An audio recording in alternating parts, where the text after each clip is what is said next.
সামাজিক যোগাযোগ মাধ্যম ফেসবুকে ভাইরাল ভিডিও নিয়ে মুখ খুললেন মেহেরপুর জেলা বিএনপির সাবেক সভাপতি ও সাবেক সংসদ সদস্য মাসুদ অরুণ। সম্প্রতি পানি সম্পদ মন্ত্রী শহীদ উদ্দিন চৌধুরী অ্যানি কর্তৃক একটি অনুষ্ঠানে তাকে ধাক্কা মারার ভিডিও ভাইরাল হয়।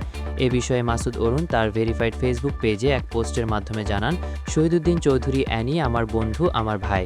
খাল খনন কর্মসূচিতে উনি আমার সাথে করমর্দন করেন, কুশলাদি বিনিময় করেন।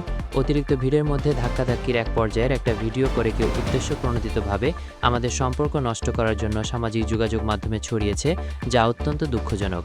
উল্লেখ্য, মেহেরপুর সদর উপজেলার বলিহারপুর গ্রামে গত 11 এপ্রিল বিকালে জিয়া খাল পুনঃখনন কাজের উদ্বোধন করতে গিয়েছিলেন পানি সম্পদ মন্ত্রী শহীদ উদ্দিন চৌধুরী অ্যানি। সেখানে মেহেরপুর জেলা বিএনপির সাবেক সভাপতি মাসুদ অরুণকে ধাক্কা মারার একটি ভিডিও ভাইরাল হলে তুমুল সমালোচনা শুরু হয়। উল্লেখ্য, মাসুদ অরুণ ত্রয়োদশ জাতীয় সংসদ নির্বাচনে মেহেরপুর 1 আসনে বিএনপির প্রার্থী ছিলেন। তিনি 1,04,787 ভোট পেলেও হেরে গিয়েছেন জামায়াতের প্রার্থী তাজউদ্দিন খানের কাছে। তাজউদ্দিন খান 1,21,000 ভোটে সংসদ সদস্য নির্বাচিত হন।